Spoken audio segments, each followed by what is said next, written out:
Les rencontres RH d'Afrique Search, leader du recrutement et du conseil en performance RH en Afrique, se sont ouvertes ce mercredi 6 novembre à Dakar. Axée sur le format conférence intitulé Afrique Search HR Best Practice, la première journée a débuté sur la thématique qualité de vie et des conditions de travail QVCT et le bien-être des employés, une nouvelle priorité RH. Dirigeants, managers et experts des ressources humaines ont échangé sur les bonnes pratiques en termes de QVCT. Rabiatou Bello, fondatrice et directrice associée au sein de Ipicar Consulting, est revenue sur le concept et l'état des lieux en Afrique. Pour moi, c'est le concept qui vise à faire du lieu de travail, en l'occurrence une entreprise, un endroit où le salarié se sent écouté, respecté, valorisé.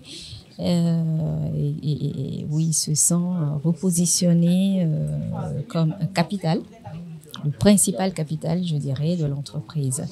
Ce qui le motive, qui l'engage vis-à-vis de cette entreprise-là. L'Afrique est, pour ma part, pour ce que j'ai observé, quasiment au même niveau que l'Europe.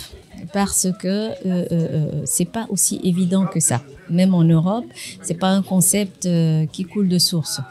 On est quasiment au même niveau de difficulté en tout ce qui concerne la sensibilisation, en tout ce qui concerne l'adhésion à ce concept de la QVCT. Selon les experts, la QVCT est une démarche essentielle dont la mise en place implique différentes contraintes. Il existe un certain nombre de contraintes.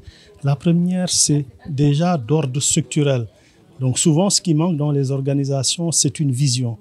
Une vision qui est définie au plus haut niveau du sommet, donc au niveau de la direction générale, où on dit clairement en termes de QVCT, qu'est-ce qu'on veut mettre en place ?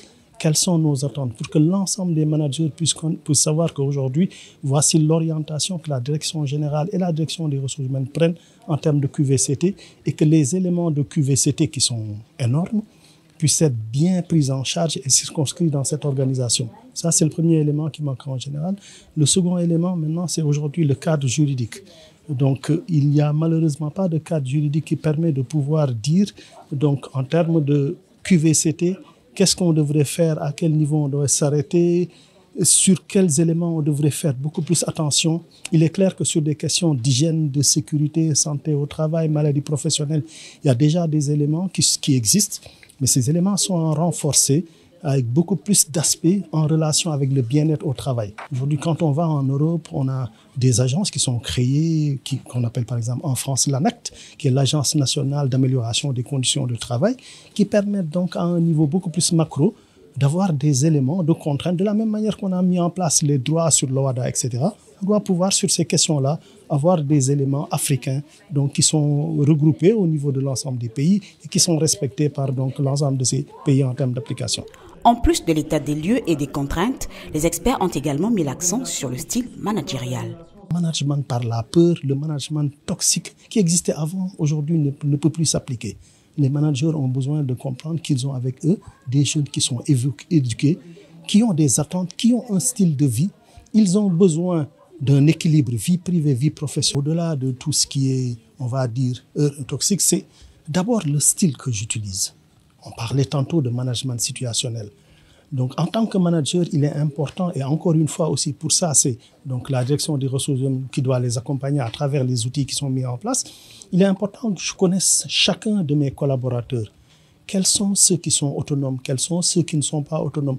Quels sont ceux qui sont très compétents, beaucoup moins compétents? Dans quel domaine exactement?